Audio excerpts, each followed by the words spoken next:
गायो करते। और दर्शन के समय श्री गिरिराज जी में ऊपर श्रीनाथ जी के मंदिर में जाकर के सेवा किया करते। हरे कृष्णा कृष्ण कृष्ण हरे और ठाकुर जी खिड़की से निकल करके दौड़ के जाते सूरदास जी की कुटिया में। सूरदास जी को दिखाई तो देवे ना है, चुपचाप ठाकुर जी जाकर के बैठ जाते और कोने में विराजमान है करके थोड़ी पे हाथ धर के सूरदास जी को देखते ही रहते बस। सूरदास जी नए नए पद बना बना करके गायो करते, ठाकुर जी बैठ करके उनको श्रवण करते रहते। अच्छा एक बात बताऊं, पता तो सूरदास जी को भी है कि ठाकुर जी आते हैं। तो जैसे ही गुसाई जी आरती करके बाहर गए, कपाट बंद गए, शामा शाम दोनों विलग गए। किशोरी जी बोली मैं सबरी सच्चाई बताऊंगी गुसाई जी को। बोले कहा बताओगी? बोले सब झूठ बोलो तुम सपने अपने के कि मधुमंगल श्री रामा मुझे पता तुम कहीं खिड़की से निकल के जाओ कोई के पास और मुझे सब पता मैं गुसाई जी को बताऊंगी। ठाकुर जी चरण श्री जी मान जाओ मत बताइयो, तुम जो कहोगी सो करूंगा मत बताइयो। किशोरी जी बोली एक शर्त है। बोले तुम जो कहोगी सो करूंगा, तुम बताओ कहाँ करना है। श्री जी बोली कल ते मैं चलूंगी संग में तुम जहां जाओ मां मुंह को लेके चलो। ठाकुर जी बोले जे ना है सके। बोले चो ना है सके? बोले आप बड़ी बड़ी करुणामयी हैं, बड़ी दयालु हैं, मैं तो जाऊं बा बेचारे लोग भक्तन से मिल मिला के आ जाऊं, उनके बेचारे इनके दीन दुखन को देख करके सब कुछ दे दोगी उन्हें, या हमारे मैं आपको अकेले छोड़ के जाऊं यहीं पे, आप मत चलियो। श्री जी बोली तो ठीक है मैं गुसाई जी को बता रही हूँ। ठाकुर जी बोले ना ले जाऊं तो ये गुसाई जी को बता देंगे, गुसाई जी को पता चल गई तो गुसाई जी मेरे आनो जानो रुकवा देंगे। ठाकुर जी बोले आपकी एक शर्त मैं मानूंगा, वो एक शर्त आप मेरी मानो। बोले कहा? बोले मौन जाओगी मौन आओगी, कछु नहीं कहोगी ना करोगी वहां पे। श्री जी बोली ठीक है कछु ना करूंगी। ठाकुर जी बोले मैं विश्वास ना है रो आप पे, मैं भरोसा ही ना है, नेक बाहर जामेंगी देखते ही ऐसी पिघल जामे। बोले ना मैं बिल्कुल ऐसे रहूंगी आपकी जैसी, जैसी जाऊंगी वैसी आ जाऊंगी। ठाकुर जी बोले ठीक है। दूसरे दिन ठाकुर जी श्री जी को लेकर के गए। कैसे कैसी कृपा सूरदास पे। सूरदास जी की कुटिया में चुपचाप चोरन की भांति ठाकुर जी घुस गए और श्री जी घुस गए और दोनों एक कोने में बैठे थोड़ी पे हाथ धर के।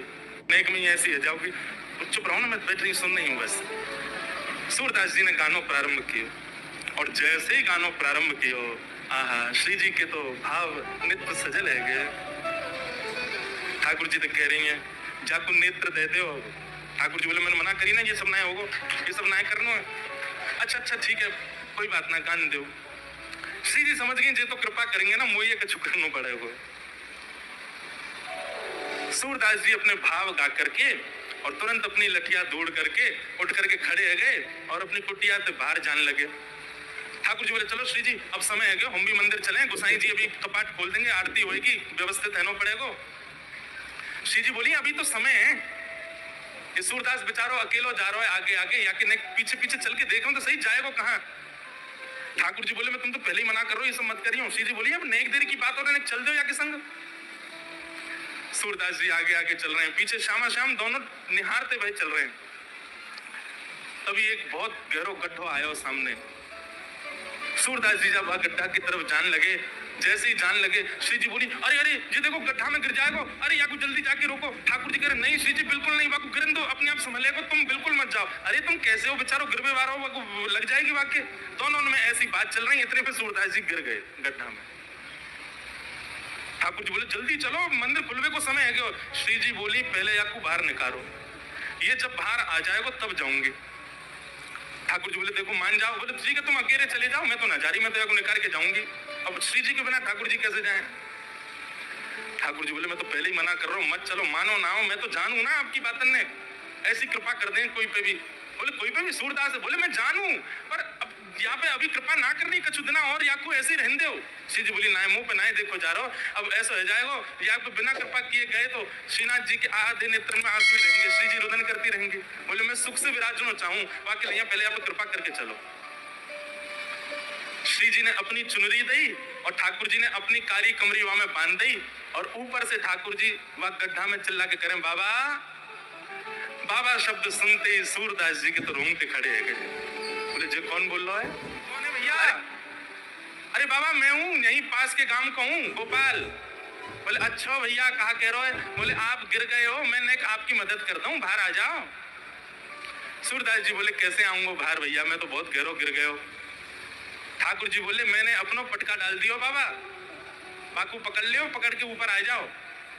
सूरदास जी ढूंढने लगे तभी हाथ में पटका आयो। सूरदास जी ने जैसे ही वो पटका पकड़ो, कारी कमरी पकड़ी और ऊपर चढ़ने लगे तो नासिका के पास जाते वह कारी कमरी में थे ठाकुर जी के श्री अंग की सुगंध, जो आज सवेरे सवेरे श्रृंगार के दर्शन में श्रीनाथ जी में जो इत्र प्राप्त भयो, वह की सुगंधी और कारी कमरी की सुगंधी एक सी है।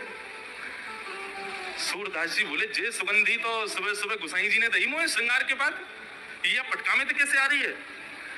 सूरदास जी के मन में संशय नहीं आया कि कोई और होगा, तुरंत विश्वास प्रकट हो गया श्याम सुंदर ही है।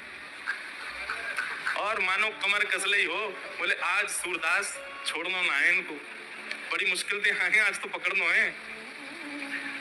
ऊपर आने लगे सूरदास। यहाँ ठाकुर जी श्री जी की चुनरी ते कारी कमरी बंदी भई है और ठाकुर जी श्री जी की चुनरी पकड़ के खड़े हैं और ठाकुर जी की कमर पकड़ के श्री जी खींच रही है पीछे और सूरदास बाहर आ रहे हैं। सूरदास जी जैसे जैसे बाहर आ रहे हैं, नेत्रन में आंसू आ रहे हैं, लेकिन पी रहे हैं। बोले आज बाबू को ना होनो, आज तो चतुराई दिखानी है। और जैसे ही महाराज सूरदास जी निकल के बाहर आए, जानबूझ के सूरदास जी ने ऐसा नाटक किया कि मानो गिर गए हों और जोड़ते आगे की तरफ गिरवे को भय। ठाकुर जी तो पीछे हट गए, श्री जी वहीं रह गई जो श्री जी के चरणन में जाके गिरे, सोई चरण पकड़ लिए सूरदास जी ने। अब सूरदास जी के हाथ में जैसे श्री जी के चरण आए, ठाकुर जी ने श्री जी को हाथ पकड़ो, जोड़ते बोले पीछे हटो। अब पीछे श्री जी हटी तो श्री जी के पामन को नूपुर सूरदास जी के हाथ में रह गए। सूरदास जी ने चुपचाप छुपाए के यहीं डल लियो। ठाकुर जी बोले श्री जी जल्दी चलो, मंदिर खुलवा रहा हूं, गुसाई जी अभी मंदिर खोल देंगे। श्री जी चलन लगी तो बोली जय जय, मेरे एक नूपुर की ध्वनि ना आ रही, कहीं गिर को दिखे। ठाकुर जी बोले दूसरा दिलवाए दूंगा, अब चलो जल्दी। श्री जी बोली ना मुझको तो वही चाहिए। ठाकुर जी बोले यही मारे ना लेके आ रहा हूं आपको। अब पीछे मुड़ के देखी तो सूरदास जी वह नूपुर को ऐसे कान से लगाए करके वह की ध्वनि सुन रहे हैं, देख तो सके ना है, वह की कोमलता को अनुभव कर रहे हैं। वह बाबा के पास में जय जय वहीं चलो। ठाकुर जी बोले अब यहीं पर रहने दो, मैं दूसरी दिलाए दूंगा तुम्हें, अब चलो जल्दी, मंदिर में खुल जाएगा नहीं तो। बोले ना मुझको तो यही चाहिए। बाबा अरे भैया कौन है? बोले मैं ही हूँ गोपाल, अब जाने आपको बाहर निकालो। अच्छा भैया कहे कहा बात है? बोले बाबा मेरे संग मेरी सखी आई, बाको नूपुर गिर गयो, आपने दल लियो अपने पास, बाको दे दो। सूरदास जी बोले जे नूपुर? बोले हम बे। बोले जे तो वाको है जो मेरे मुंह को निकार में आयो का। बोले बाबा मैं वही तो हूँ। बोले मोहे का पता भैया तू वही है, मुझे दिखाई तो देवे ना है। अरे बाबा मान जा जी हमारो ही नूपुर है। बोले अच्छा तेरी सखी के पास एक नूपुर होगा, एक नूपुर तो मेरे पास है। सखी ने आगे आए करके अपने दूसरे पाम के नूपुर की पहचान मुंह को कराए दे, मैं छू करके देख लूंगा कि हाँ जी वही नूपुर है तो दूसरे पाम में पहनाए दूंगा, और नहीं तो भैया मैंने कहीं तोय दे दी और असली या को हकदार आयो और बाने आके मुझसे की तो मैं तो बड़ी विडंबना में फंस जाऊंगा, मुझे तो पता ना है असली कौन है। ठाकुर जी बोले श्री जी जो बहुत चतुराई कर रहा है, या को पता चल गई है कि आप ही श्री जी हो और जो दूसरा पाम पकड़ लेगा आपको। श्री जी बोली पकड़े तो पकड़न दो, लेकिन आज ये नूपुर लेके ही जाऊंगी। वो नूपुर के प्रति आसक्ति थोड़ी हमारी श्यामाजू की, उनकी तो जब से दृष्टि में आ गए सूरदास जी तब से बस यही चिंता है श्री जी को कि आप कृपा कैसे करूं मैं। श्री जी आगे बढ़ने लगी, ठाकुर जी पाम पूछो, तुम्हारे पाम पूछो या के पास मत जाओ, पकड़ लेगो। श्री जी चलती जा रही हैं, लो बाबा दूसरे पाम के नूपुर की पहचान कर लियो। सूरदास जी ने दूसरे पाम को स्पर्श किया, बांधी भाई नूपुर हाथ से छुई, नेत्रन से आंसू बहन रहे हैं। लाली अपनो पहलो पाम आगे करते मैं पहना दूं। श्री जी ने पाम आगे किया। सूरदास जी जैसे ही नूपुर बांधने लगे, नूपुर बांधते ही सूरदास जी ने तो ऐसे अंक में श्री जी के दोनों चरण पकड़ लिए। बोले अब नहीं जान दूंगा, अब तो कृपा करो मुंह पे, कृपा करो तभी जान दूंगा। यहाँ ठाकुर जी खींच रहे हैं श्री जी को, लेकिन श्री जी कस के पकड़ लें सूरदास जी ने। अरे बाबा छोड़ दे। बोले आज नहीं छोड़ूंगा, बड़े दनान में हाथ आए हो। 84 लाखन में घुमाए घुमाए करके जैसे तैसे तो सूरदास बनाऊं, जैसे तैसे गिरिराज जी आके अटकाऊं, जैसे तैसे श्री वल्लभाचार्य जी की मुंह को दीक्षा प्राप्त भई है, अब नहीं छोड़ूंगा, अब तो जय जय कृपा करो। बोले कहाँ कृपा करें? बोले मैंने जीवन में आपसे कछु नहीं मांगो, लेकिन आज मांग रहा हूं।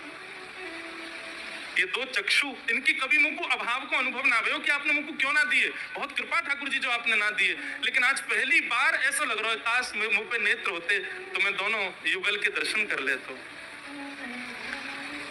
सूरदास जी ने तो कही है, श्री जी ने तो इतने अपने हाथ धर दिए। बोले बाबा आंख खोल लो।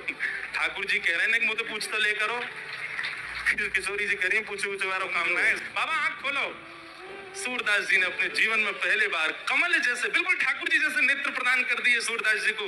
जैसे ही नेत्र खोल करके देखो, आहा, नव दुल्हे ब्रजराज सांवरो, दुल्हन राधा गोरी, बसो मोरे नैनन में यह जोरी, बसो मोरे नैनन में यह जोरी।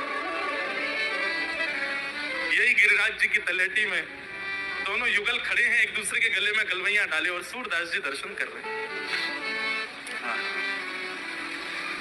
सूरदास जी पे बड़ो अनुग्रह कियो ठाकुर जी ने, और अनुग्रह करने के बाद दोनों उनके खूब रज रज के दर्शन किए। सूरदास जी दोनों जैसी जान लगे, सूरदास जी बोले, जय जय, अब एक कृपा करो। बोले, कहा, ये जो दो नेत्र आपने मुझको प्रदान किए ना, इनसे मैंने आपके दर्शन कर लिए, अब ये नेत्र मुझसे वापस ले लो, अब मुझको फिर से आंधरो बनाए दो। क्यों? हेलो फ्रेंड्स, राधे राधे, जय श्री श्याम। आज हम लेकर आए हैं श्री कान्हा जी की एक बेहद सुंदर और मनमोहक लीला। नटखट कान्हा जी की छोटी छोटी शरारतें और उनकी मासूम अदाएं हर किसी के दिल को छू जाती हैं। तो आइए प्रेम और भक्ति में डूबी इस दिव्य लीला का आनंद लेते हैं। अगर आपको कान्हा जी की ये प्यारी लीला अच्छी लगे तो वीडियो को लाइक करें, अपने दोस्तों और परिवार के साथ शेयर करें, और ऐसे ही सुंदर भक्ति भरे वीडियो सुनने के लिए हमारे चैनल को सब्सक्राइब जरूर करें। राधे राधे, जय